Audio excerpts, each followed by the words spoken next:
Swayam Prabha. Digital India. Educated India.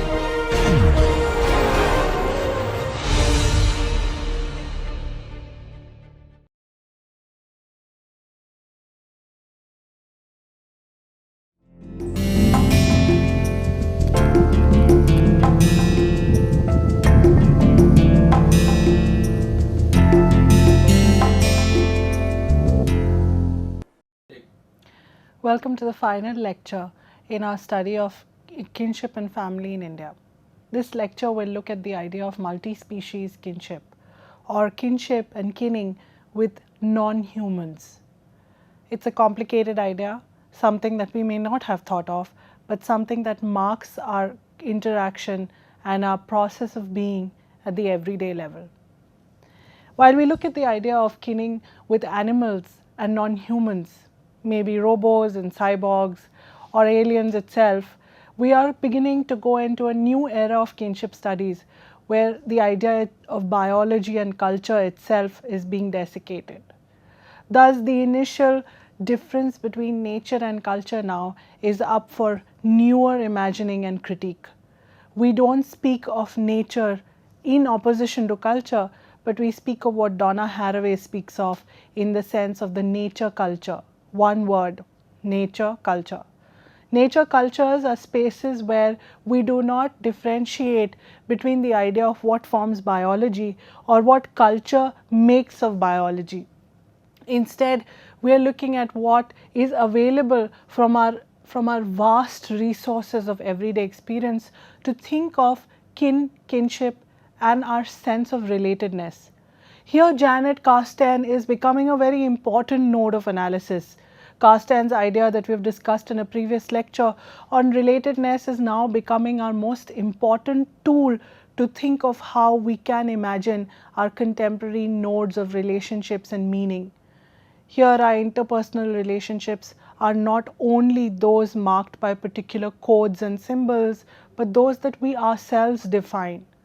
Thus, anthropology is now opening up its doors to new ideas and new modes and tools of analysis. Within such an analysis, the first thinker who really developed the idea of looking at multi-species kinship without really knowing that she was doing so was the anthropologist Marilyn Strathern. In her seminal volume on English kinship, she looks at how nature is played out through the twin obsessions that the English have in pets and gardens. In many ways, nature and the cultural conquest of nature is mediated through the domestication of pets and through the obsession of trimmed, beautiful gardens that the English had. This sense is also a very important way to think of how dogs, cats, and other animals become an important part of the human lexicon of social life. We think of our animal friends as our kin in an important sense that we do not give much regard when thinking of our kinship networks. In looking through multi-species kinship, one is actually asking you to think of relatedness with people who are not human, and they may be actually people as well.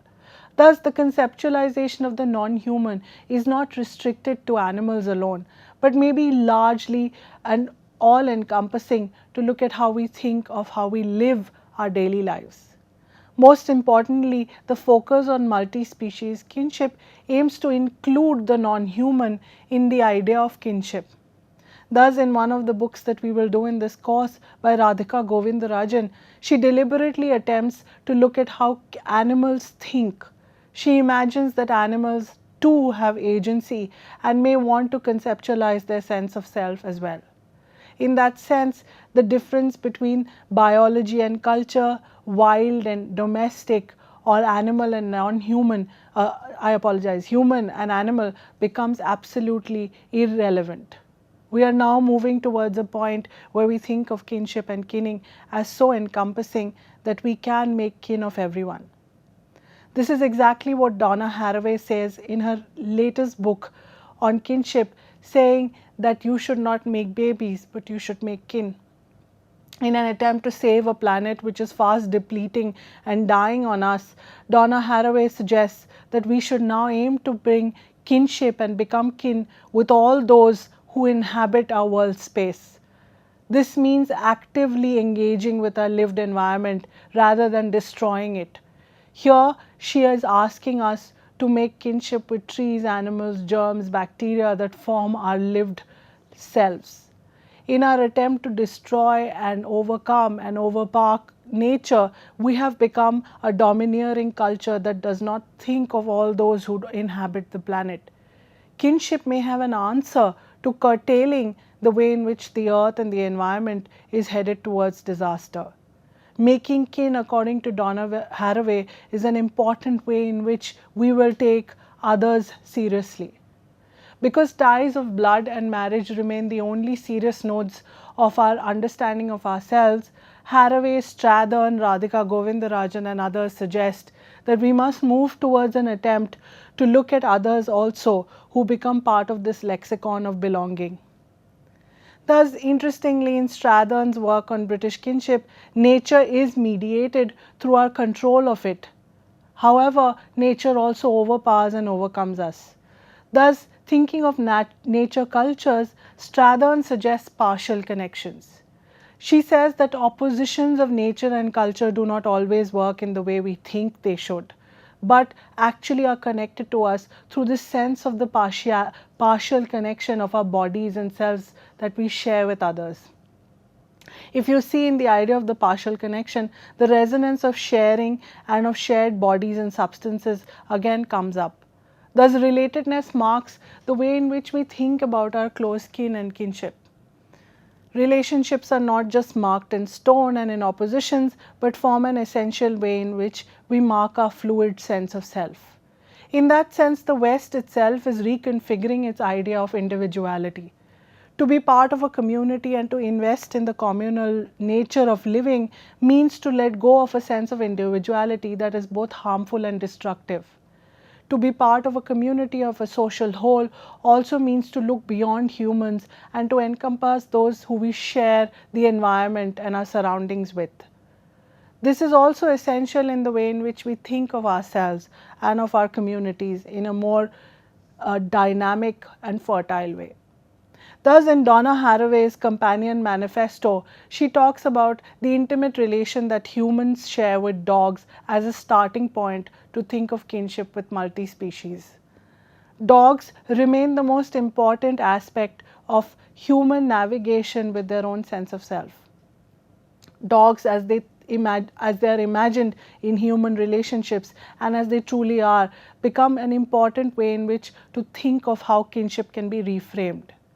Donna Haraway speaks of dogs and their role as companion species within human history through different trajectories of historical interventions. Most importantly, she suggests that the companion species is not something that is a pre-given, but something that is dependent on the act of doing itself. Thus, a dog is your relative through the act of companionship that the human and the dog build. This is a revolutionary idea in itself, something that many people may scoff at. Can animals really be relatives of humans? Many might find it an idea which is both laughable and something that cannot be part of our daily lexicon. But in even thinking about such an intervention within the anthropology of kinship means we are going towards newer conceptualizations of how we can think of kinship itself. Now we are not to be pushed back or marked through strict models of marriage and blood, but open up our floodgates for newer engagement with different species and categories of persons, people, non-humans and cyborgs. Donna Haraway's book on the companion species is interestingly juxtaposed with the idea of the cyborg. In her manifesto for cyborgs, she discusses how half human, half robotic beings can actually be our akin. However, unlike companion species, cyborgs are intelligent and may overcome the human race itself. The fear of the cyborgian control and invasion continues to mark our thought in terms of how we think about artificial intelligence and robots. However, the fear of the other also marks the way in which we engage with with our pets and animals who inhabit our surroundings. Thus, companion species occupy a space which is more fluid and comfortable. Here, the dog itself is a being that is so independent and yet embedded in our psychology of how human relationships are mapped. We desire the relationship we have with our pet dog to be transposed onto the relationship that we have with fellow humans. This is interesting as Donna Haraway speaks of how the romanticism associated with the idea of the unconditional love that your pet dog has for you is both debilitating and an injustice that we do to our companion species. The idea of unconditional love is something that Haraway finds humans resort to in the absence of true human love or relationships. Humans transpose the frustrations they feel through shared human love and relationship onto something that they have with their companion species. Dogs are supposed to render their relationships with us through this sense of deep, abiding love and loyalty, which is never questioned despite the kind of treatment that might be meted out to them. The notion of the unconditional love therefore comes to mark dogs in social discourse as children-like, almost similar to what Strathern finds amongst the British in their conceptualization of pets as akin to their children.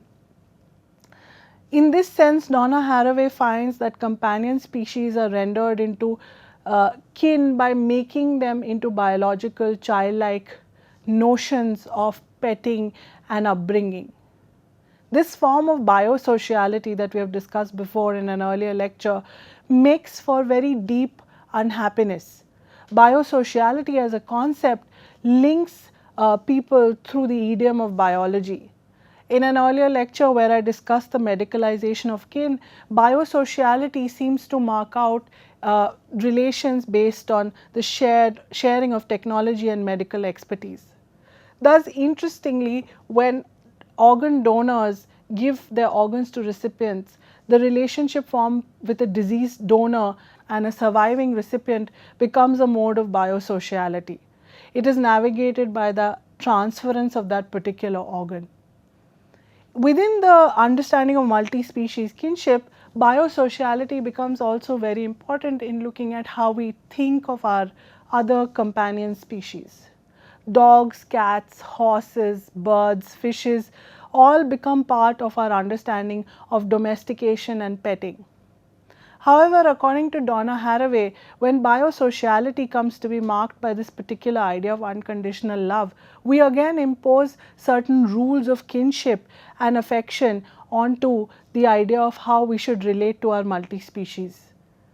The notion that Haraway is pushing for is to look at multi-species kinship through the eyes of the species that we wish to kin with, to not impose pre-given ideas of human kinship upon newer forms of relationship that we may be trying to develop on.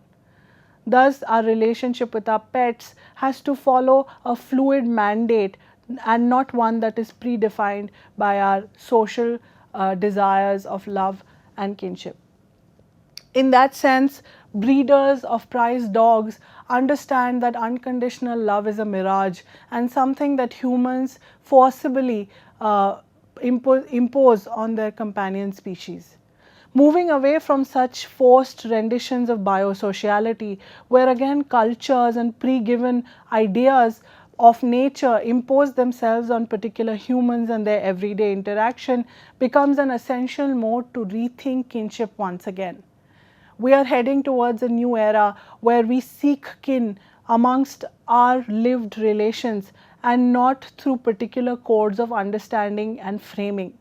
We are moving towards an era where, as Haraway continuously exhorts us, we need to make kin and not babies. In that sense, we are looking also at an earth and an environment where increasingly we have to think of relatedness on multiple levels of engagement.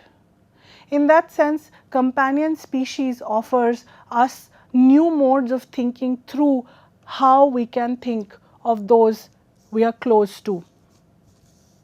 In the context of India, this form of kinship is most potent when seen in relation to Anu Jalay's interesting study of the Sundarbans.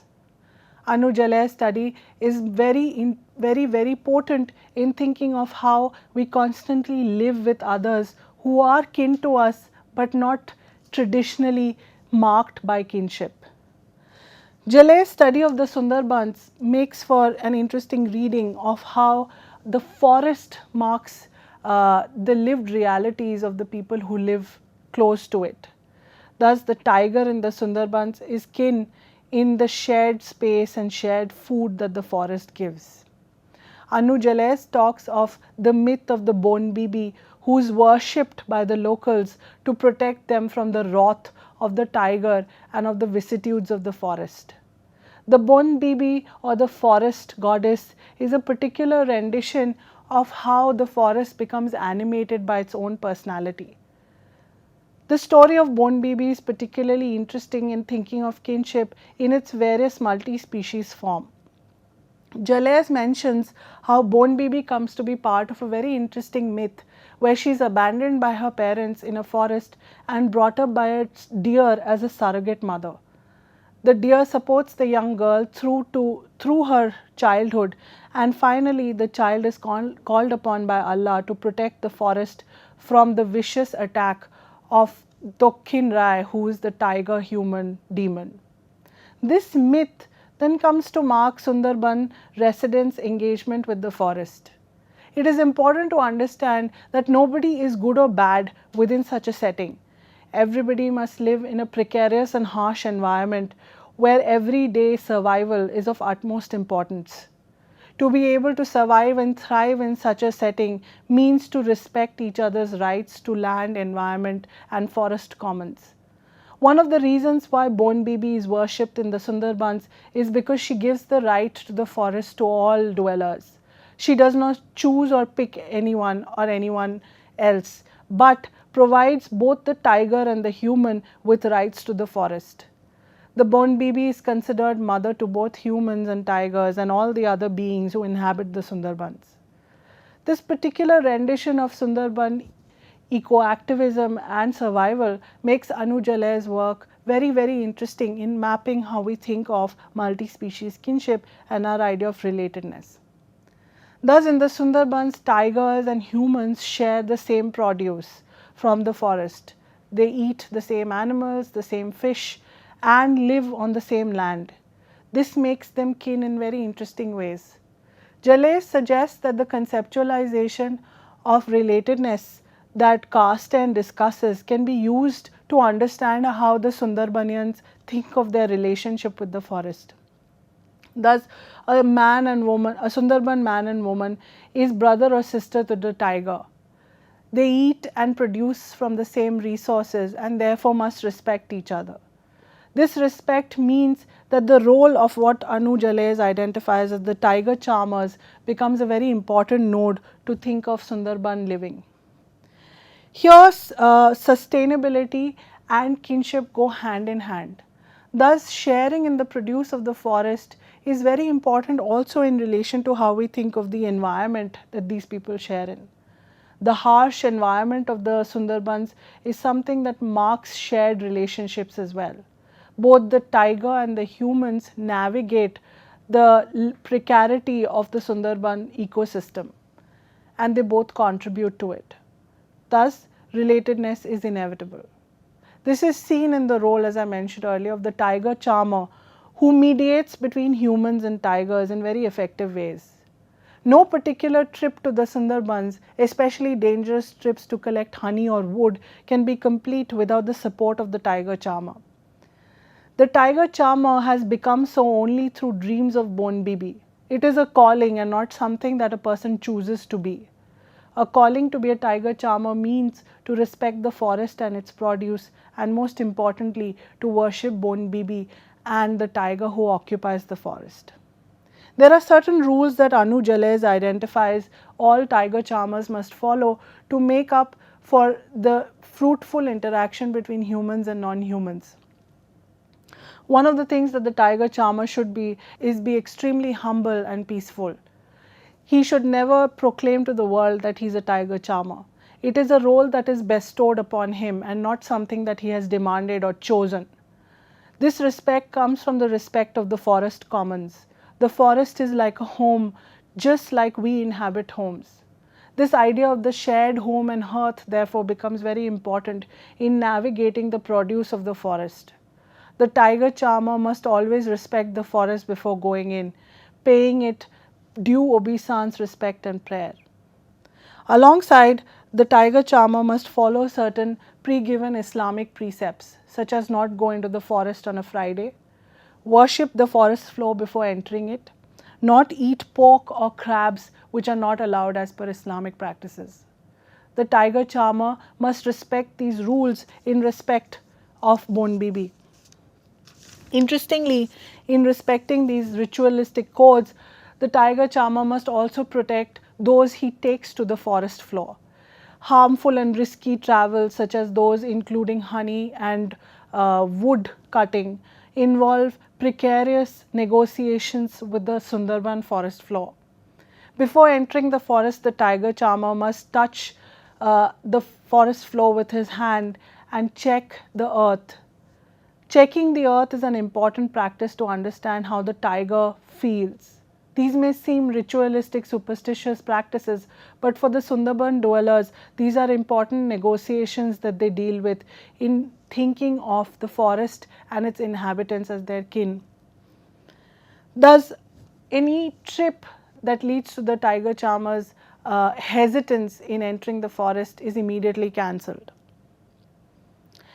The forest entry too is marked with particular temporal rules. The tiger charmer and his group must not enter when animals are feeding. Thus, early morning and late evening when animals rest are good times to enter the forest. It is important that the forest not be disturbed at night, for animals are awake and about. These ideas mark our notion of how the forest is a lived being as well.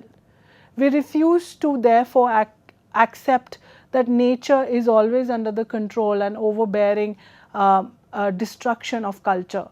Here nature is more important than culture and it must be protected for what it is. This negotiation with the forest and its variety of products means that inherently communities residing near the forest must learn to respect their ecological environment. Not only the Sundarban dwellers but also tribals have constantly protected the forest they have inhabited. In India, Adivasi culture demands that you take from the forest only that which you can survive on. Anything in excess is to create animosity with the closest kin you have, the forest and its inhabitants. Thus, ecological movements in India are going back to basic principles that Adivasi communities and forest dwelling communities have always practiced, respecting your environment. In the ideology of ecofeminism, the idea of going back and returning to the nature is essential. Here ecofeminism suggests that women are the closest to the forest as they live off forest produce. Their links to the forest make it important for women to nurture them. Men, on the other hand, occupy the space of culture where they actually destroy and inhabit forests in a cruel and unnecessary way. In the Sundarbans, this idea of the forest is continuously resurrected in taking and partaking of its produce in an equitable way. Thus, if you go fishing and take crabs and prawns from the rivers of the Sundarbans, you must sell only that which you can afford to sell. Anything in excess sold for profit is taking unnecessary claims from the forest. The worship of Bon Bibi presumes that you will take from the forest only that which you can survive on. Anu Jales finds an interesting practice amongst the Sundarbanians where they sell produce from the forest and do not demand immediate payment. She finds a kind of generalized reciprocity earlier discussed by Marshall Sahlins in the study of kinship to look at how payment for produce from the forest and the rivers nearby is mediated through particular modes of being. Thus, you will never demand immediate payment but ask for it at a later time through the practice of begging. This is peculiar as the tiger charmer and others who enter the forest floor must also enter the Sundarbans with a stance of supplication. They must beg the Bon Bibi to let them enter the forest so that they may survive. Taking from the forest in contravention of survival means taking for profit, and this is not allowed or accepted. In that sense, and a sense of obligation and reciprocity exists amongst those who live in the Sundarbans. This also means that multi-species kinship aims to make egalitarian exchange a part of our understanding of what we think of ourselves and those who live alongside us. The hierarchical exchange that marks marriage exchange or cross-cousin marriage is not part of this conversation at all. Here we are all equals and we must take as per what is due to us. In the analysis of the Sundarbans, the economic rationality that Anu Jales finds is followed amongst the people here marks the way in which they must constantly think of sharing resources and not taking what is not theirs. This is an important ideology to constantly come back to think of ourselves and our negotiation with our environment. In that sense, when Jale speaks of fictive kinship amongst the Sundarbanians, she also talks of how certain people come together through this act of sharing. Thus, the salty air that marks the Sundarbans and its inhabitants creates distress and animosity, but also creates avenues of relationship.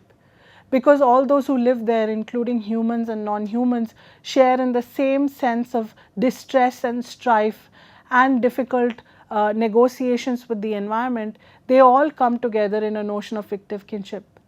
Such fictive kinship is often formalized through particular rituals, akin to what is practiced in Bengal, which is called dharma atyota, or the relationship based on spirituality or religion.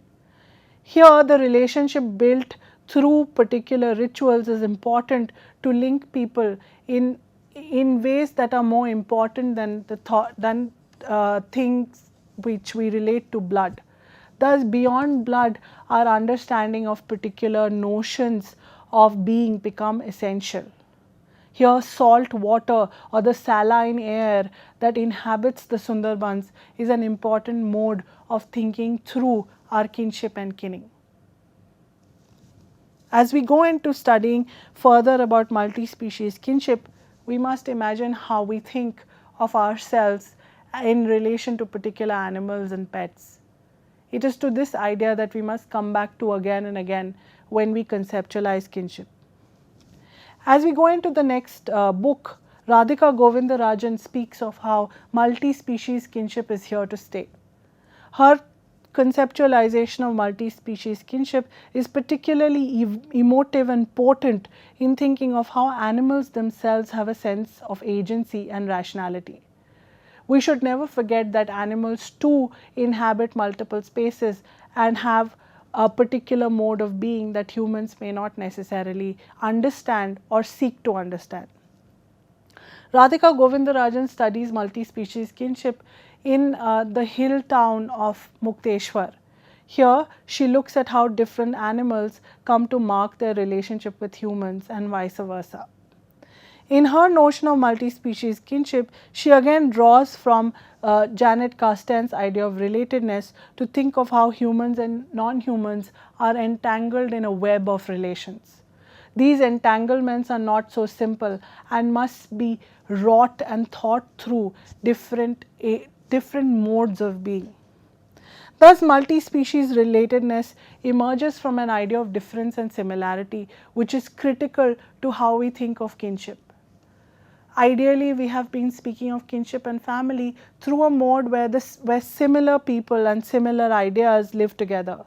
Families who are similar, intergenerational contracts that are similar, marriage exchange amongst those who may be higher than us but belong to the same caste and religion become an important node of thinking through kinship. If kin are only those who are similar, then where do those who are different go?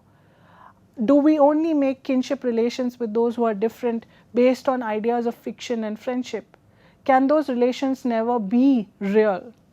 This is important in our understanding of how multi-species kinship can become part of a larger idiom of relatedness. Thus, animals, even though they are different from us, embody certain ideas of similarity, such as shared space and shared moments of affection and ties that become important to thinking about kinship. In Govindarajan's analysis of multi-species kinship, then, it becomes important to think of how animals are themselves agential. Govindarajan is very clear in her thinking that animals are also subjects of study. We only think of animals as oppositional to humans and as those who lack consciousness and thought. However, Govindarajan suggests that in her study, animals are treated as subjects who act and think just as humans do. This in itself is a revolutionary thought that requires further probing and analysis. We have to go back to our myths and fables where animals have particular agency and personhood. It is important to think of animals as those who inhabit our multiple worlds through our thought processes as well. Thus, if you remember as children, all sorts of stories that we may have learnt about invoke animals as people themselves who act and think through different modes of being. In that sense, Govindarajan is clear that animal stories are also stories that need important conversations. In her book on the mountainous animals that she studies and their relationship with the humans who inhabit their space, Govindarajan speaks of how different sets of narratives bring together different elements of kinship and relatedness. In one of her chapters where she looks at monkeys who are displaced from the city and sent to the forests and the mountains, she finds that the monkey-human conflict is not at the center stage of the entire process. It's about how city monkeys are actually conflicting against the local monkeys in the mountainous areas. This is important to understand that multi-species kinship also involves newer dialogues into thinking about animal relationships.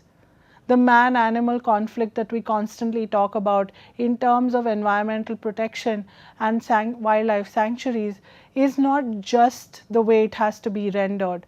Man-animal conflict also emerges from animal-animal and man-man conflict. In moving towards an ecological and environmental mode of survival, we need to look at how animals relate to each other and to humans. Thus, in continuance with the ideas of how city monkeys are being displaced into mountainous tracts and forests to protect city dwellers from their angry, aggressive behavior, Govindarajan finds that in reality the local monkeys have daily fights with city monkeys for space and access to resources. Local Pahadis note, according to Govindarajan, that they feel closer to the city monkeys who have been displaced, as they feel they too may be displaced by city dwellers, as large tracts of forest, land and mountainous tracts are taken over by real estate developers. Hungry developers who take over the nature form a large conglomerate of this cultural, overwhelming incursion into our natural ties. Culture in its behemoth and in its exploitative nature seeks to take over nature itself and render it useless. Climate change and other forms of recent destruction to the environment point towards how the nature-culture divide does not work anymore. It creates further division and distance rather than acting as a unifying mode or emblem of understanding.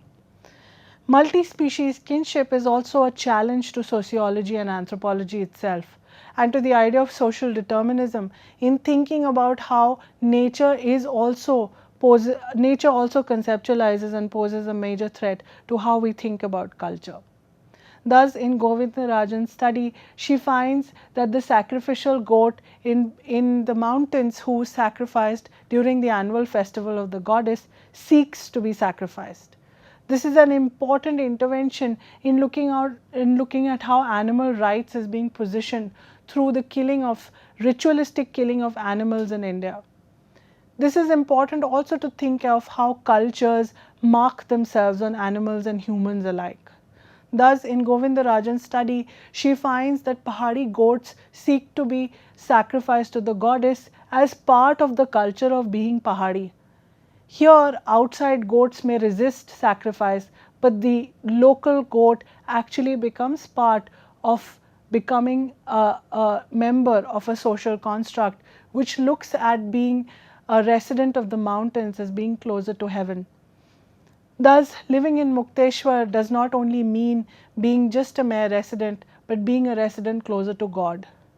According to Govindarajan, the extreme pressure against animal sacrifice that comes from other organizations within the area does not includes not looking at the larger holistic idea of how societies enact particular codes of being. Such an analysis also extended in an interesting way into how stories are not just fictions of being and nothingness, but stories embody lived realities. The lived realities of the Pahadis includes their close connection to animals. In an interesting story about a calf who refuses to leave a home battered by the floods in Uttarakhand, the parable that is enacted by Govindarajan is of this human animal love that can never be replicated. So while the calf refuses to leave the homestead, the owner of the calf also refuses to leave without her. Such a sense of relatedness comes only through shared ties of the forest, just like Anu Jales finds in the case of the Sundarbans. In Govindarajan's study, the home and the hearth becomes an important space that both animals and humans share. Thus, the home with its stable and the lived apartments of the humans and the non-humans becomes very important to think of how multi-species kinship is enacted. In our earlier lectures, we have discussed how the hearth is a space where the household comes together to make meaning out of what forms the joint family. Here in Pahadi, amongst the Pahadis, the hearth is shared with animals too. Thus, people refuse to leave their homestead as long as their animals share it with them. In another poignant story of multi-species kinship, Govindarajan finds that the sale of a cow leads to extreme emotional disturbance amongst the other cows who inhabit the homestead and the barn. Ultimately, the owner of the cow has to bring back the cow after rescinding the sale to appease the other animals in the barn. Such deep linkages are not only limited to our popular imagination of talking animals or animated animal stories, but in reality mimic how we think of our pets and other animals. Thus, in the leopard animal interface or in the interface where of elephants walking into fields of cultivated barley and barn is the idea of animals seeking to get in touch with humans as well. This form of desire does not only embody positive ideas. Govindarajan is particularly invested in looking at how kinship and relatedness is also a story of deep hatred and aversion. Animals are not always in touch with a sense of unity and love for their human owners and relations. They also detest us and show it in seeming signals and languages that people who live close to animals understand. The human-non-human conflict becomes even more particular when certain animals are marked through particular political imaginaries. Govindarajan is particularly interested in looking at how the recent movement towards identifying the cow in terms of a maternal idiom is problematic for looking at how local ideas of animals come through. In such divisive ideas of animals as exclusionary and inclusionary are ideas of multi-species kinship which do not take into account people, places and their everyday lived realities. Thus, in looking at exclusions and inclusions within multi-species kinship, humans themselves may be rendered into animalistic categories. This is particularly important when one looks at colonial discourse of the native African or Indian who is almost likened to the animal.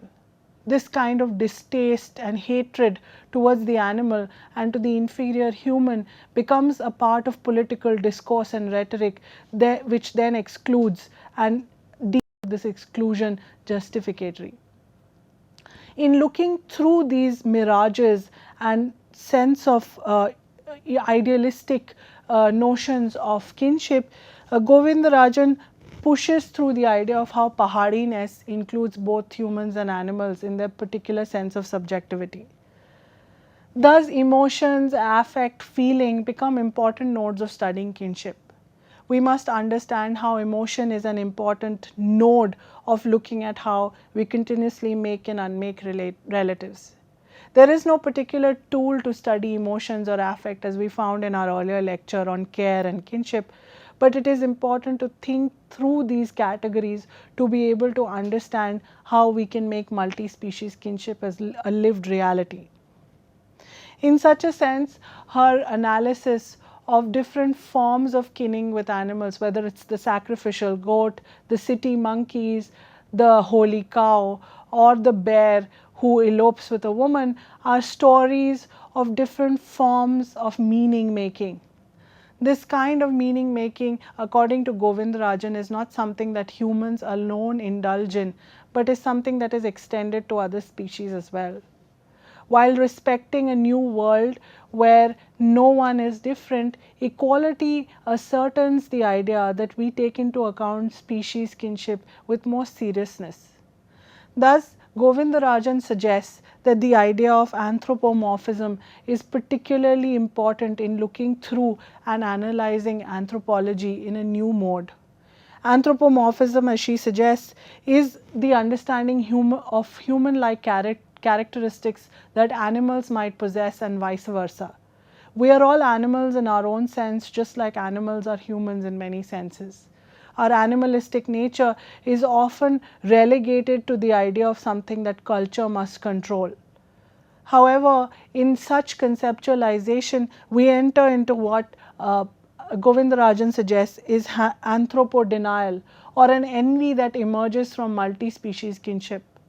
To overcome such envious exclusion of multi-species kinship, we must go back to the drawing board and look at how humans embody animalistic spirits and how animals may also embody human-like characteristics. The more we look at our interactions with humans and animals, the more we tend to look at human-human interaction differently. In that sense, we must move towards a greater concentration of multi-species kinship to be able to overcome the disabilities of environmental degradation and crisis. On that note, I seek to finish multi-species kinship to finally bring back a summing up of the course that we have done so far. Our course on the Introduction to Family and Kinship is an important note for you to think about not only ideas of anthropological understanding, but also to think about how you would like to consider your intimate relationships. This course is not only meant to introduce you to anthropology and classical theory, but for you to think about yourself and your making of self too. Anthropology has within it the power to introduce people to newer engagements and ideas which can drastically change how we live our worlds. Thus, in this Introduction to Family and Kinship in India, the theory, as you will see, works together in a cultural conceptualization. We began with basic classical theory through the study of Levi-Strauss and Radcliffe Brown to understand how marriage and blood are constructed within our everyday understanding of kin and kinship. While these categories may seem steadfast and strict, they are constantly broken down through newer engagements. We just discussed one particular new engagement known as multi-species kinship. Of essence, in the opposition between blood and marriage is the idea of nature and culture.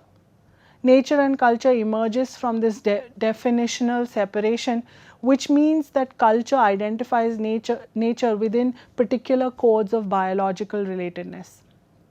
Biological relatedness, as we have discussed through Levi-Strauss, Radcliffe Brown and others, is dependent on the sexual procreation of social members. Thus, in the act of procreation itself, we see many and manifold social rules emerge. One of the most important social rules, as discussed earlier, is that of the incest taboo. The incest taboo makes it important for us to not indulge in intimate sexual relations with kin so that we may extend our social relationships through the idea of exchange and marriage. The incest taboo is also linked to local cultural ideas of procreation, where gendered elements contribute different ideas of different sets of descent groups to members who may come into the earth. This notion of procreation therefore is linked intimately to marriage and the idea of procreation, of incest. And in that sense, marriage, incest and procreation ultimately lead to rules of marriage that are proscribed and preferential among certain groups of people across the world. Thus, cousin marriage becomes an important rule by which different sets of people link with their kins without breaking the rule of the incest taboo. Cross-cousin marriage, as we saw, is an important element in our understanding of South Indian or Dravidian kinship. This is also relevant in looking at how we think about kin and kinship in drastically different ideas. Thus, while cross-cousin marriage is an important rule among South Indians, in North India, the idea of giving and receiving between hierarchically superior and inferior affiants becomes an important node to think through incest. Marriage and exchange therefore involve an element of economics which has to be hidden under ideas of gift giving and euphemized through particular notions of giving and receiving.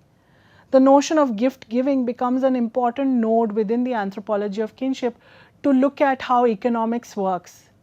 In order to eliminate the crass economics of money exchange, gift becomes an important theoretical tool to think of how relatives can never be equated with simple economic transactions. We never really exchange money with our relatives is the idea that we have constantly been talking about through the notion of exchange.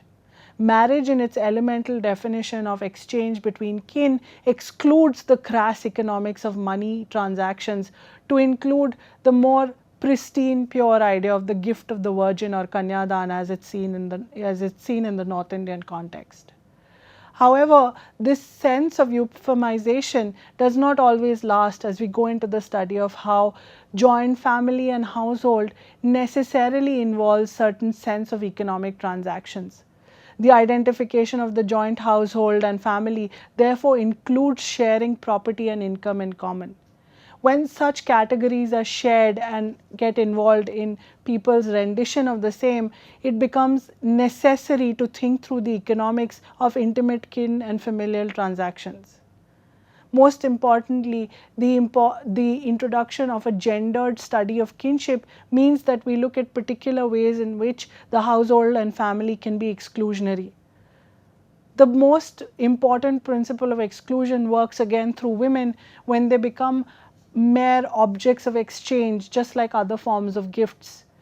To also understand how a patriarchal and patrilineal structure excludes women and other members of the society, members of a kin group who may be inferior to the larger discourse, it becomes important to think about kinship as not only unifying but oppositional and in many cases exploitative.